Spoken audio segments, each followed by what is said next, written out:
Hello friends, education मस्ती में आप सभी का स्वागत है। और आज हम लोग देखने जा रहे हैं मैट्रिक परीक्षा 2026 से रिलेटेड बहुत बहुत बहुत इंपॉर्टेंट क्वेश्चन और ऐसा क्वेश्चन सब जो हर बार एग्जाम में पूछा जाता है। तो आप सभी को ऐसे क्वेश्चंस का तैयारी जरूर करना चाहिए।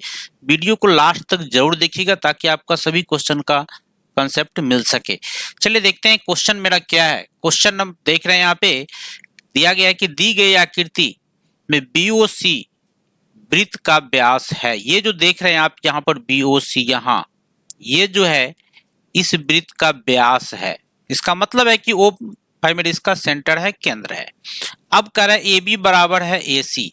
ये जो लाइन देख रहे हैं आप यहाँ पर AB और फिर यहाँ जो देख रहे हैं आप AC, ये क्या है, दोनों बराबर है। ठीक है, तो कह रहा है कोण ACB का मान बताइए। तब हमको कह रहा है कि ACB का मान हमको निकालना है।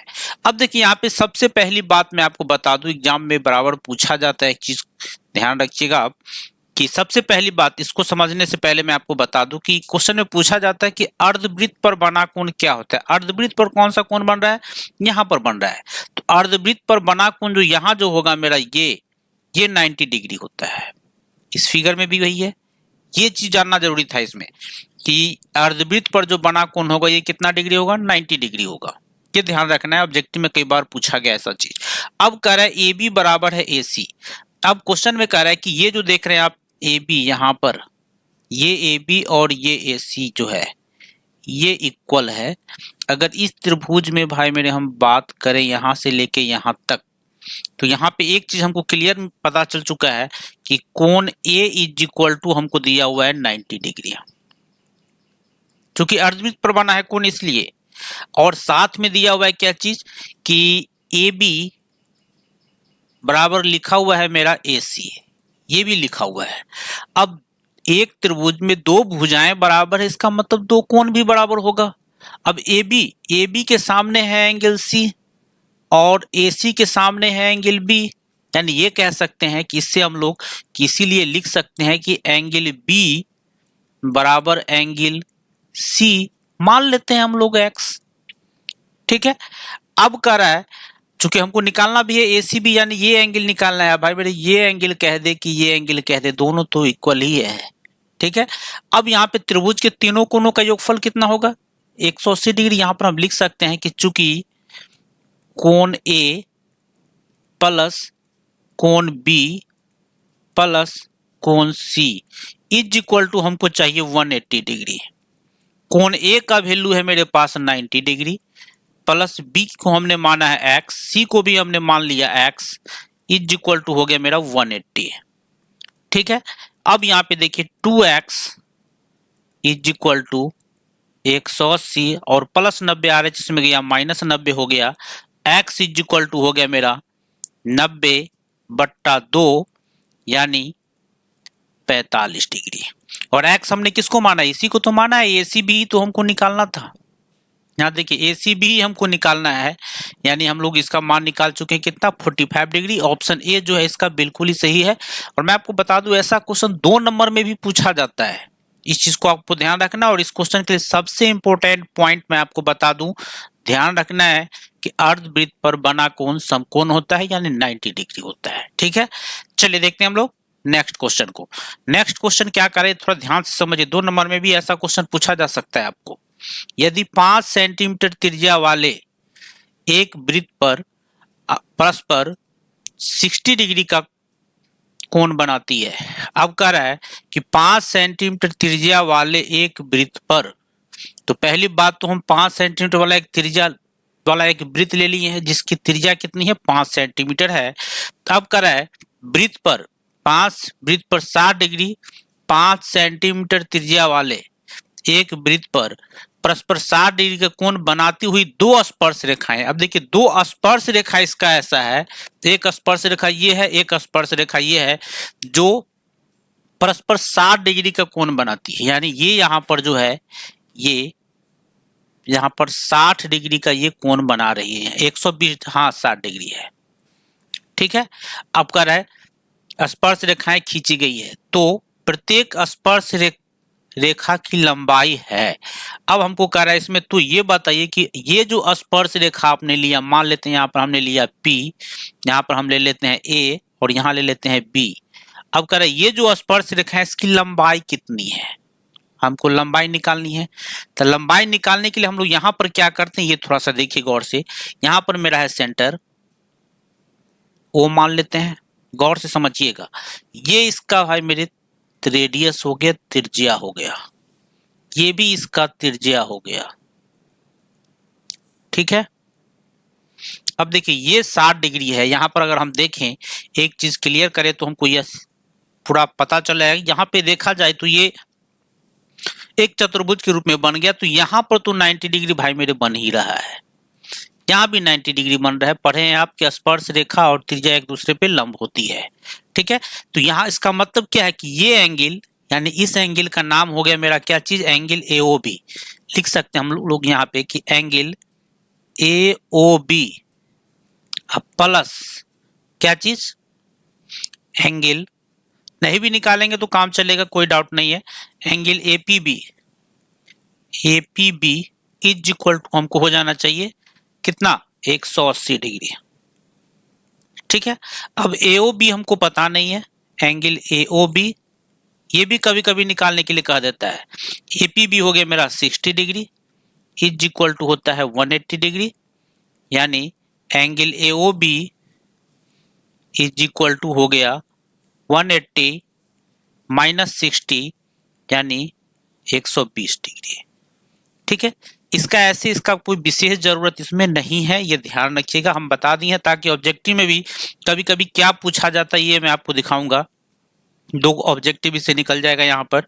अब कह रहा है कि यहाँ से अगर इसको हम ये O से अगर हम B को मिला दें यहाँ से, तो ये कोण कभी कभी पूछ दिया जाता है। तो ये कोण आपको निकालने के लिए क्या करना है, टोटल का आधा करना है, यानी 120 है तो ये 60 डिग्री हो जाएगा, लेकिन और ये मेरा 30 डिग्री हो जाएगा, ठीक है।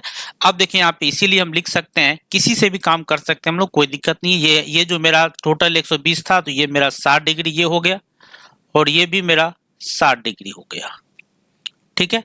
तो हम इससे भी काम कर सकते हैं, ये टोटल 60 था तो ये 30 और ये भी 30 हो गया, ठीक है, 30 डिग्री हो गया। अब हम लोग समकोण त्रिभुज की बात करें, समकोण त्रिभुज कौन सा है, AO यानी POAP में ले लेते हैं। यहाँ पर हम लोग लिख लेते हैं कि समकोण त्रिभुज, यहाँ लिखते हैं हम लोग समकोण त्रिभुज, पूरा कंसेप्ट क्लियर हो जाएगा, थोड़ा ध्यान से समझते चलिए आप।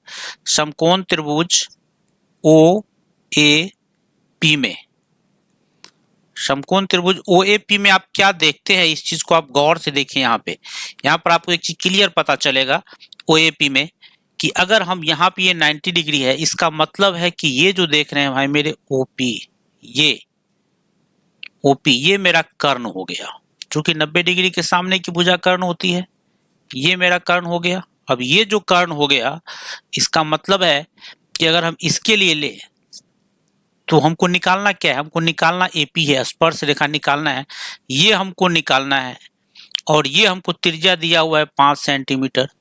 तो इसके लिए 30 डिग्री के लिए ये मेरा लंब हो गया और ये मेरा आधार हो गया, ठीक है। तो लंब और आधार में कौन सा रिलेशन आता है, 10। यहाँ पर हम लोग 10 30 डिग्री लगाते हैं, नहीं तो आप 60 डिग्री के अकॉर्डिंग भी आप काम कर सकते हैं, ठीक है। तो इसके लिए मेरा हो गया, क्या लगा देते हैं हम लोग, 10 30 डिग्री, क्या हो जाएगा, लंब बट्टा आधार। तो लंब मेरा क्या है OA और आधार मेरा क्या है AP, जो मेरा निकालना है AP, जो स्पर्श रेखा है मेरा 10 30 डिग्री का मान आपको पता है 1/√3 इज इक्वल टू OA का मान है 5 और AP पता नहीं है, क्रॉस मल्टीप्लीकेशन कीजिएगा, फाइनली आपको मिल जाएगा AP is equal to 5√3 centimetre, जो आपका आंसर हो जाएगा ऑप्शन A में यहाँ दिया गया है, ठीक है। इतना में कोई प्रॉब्लम है तो आप हमको जरूर कमेंट सेक्शन में बताइएगा। इसका ऐसे इतना कोई विशेष जरूरत इसमें नहीं था, हम दूसरा टाइप का अगर ऑब्जेक्टिव पूछेगा उसके लिए इसको हमने डिटेल कर दिया है, ये ध्यान रखिएगा। आप डायरेक्ट भी इतना कर सकते हैं, सब्जेक्टिव रहे तो ऐसे, ऑब्जेक्टिव रहे तो इस तरह से शॉर्टकट में कर लेना है। क्वेश्चन नंबर 98 देखिए, कह रहा है एक वृत्त के एक ही खंड के 2 कोण होते हैं। देखिए इस टाइप का क्वेश्चन जो है बराबर पूछा भी जाता है और किस टाइप से क्वेश्चन को पूछा जाएगा ये थोड़ा ध्यान से देखिए। अब कह रहा है एक वृत्त के एक ही खंड के कोण, एक वृत्त है कौन मेरा यहाँ पे, गौर से देखिएगा यहाँ पर, तो वृत्त मेरा कौन हो जाएगा, एक हम लोग वृत्त ले लेते हैं, बनाने का प्रयास कर रहे हैं, चलिए हो गया, ये इसका केंद्र है, ये इसकी जीवा है, ठीक है। अब कह रहा है एक ही खंड के कोण, ये क्वेश्चन में कह रहा है एक खंड का कोण एक यहां है और दूसरा मेरा यहां है,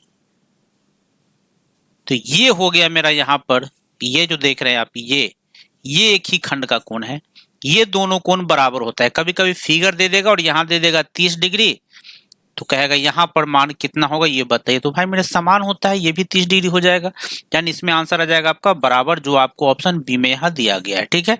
कोई प्रॉब्लम हो तो आप हमको जरूर कमेंट सेक्शन में बताइएगा। चलिए देखते हैं नेक्स्ट क्वेश्चन को। नेक्स्ट क्वेश्चन क्या कर रहा है कि एक वृत्त के परिगत एक चतुर्भुज PQRS है, ये रहा एक मेरा वृत्त और इसके परिगत एक हम लोग चतुर्भुज लेते हैं PQRS, यहाँ पर हम लोग लिख लेते हैं P, यहाँ दे देते हैं PQR और S, ठीक है।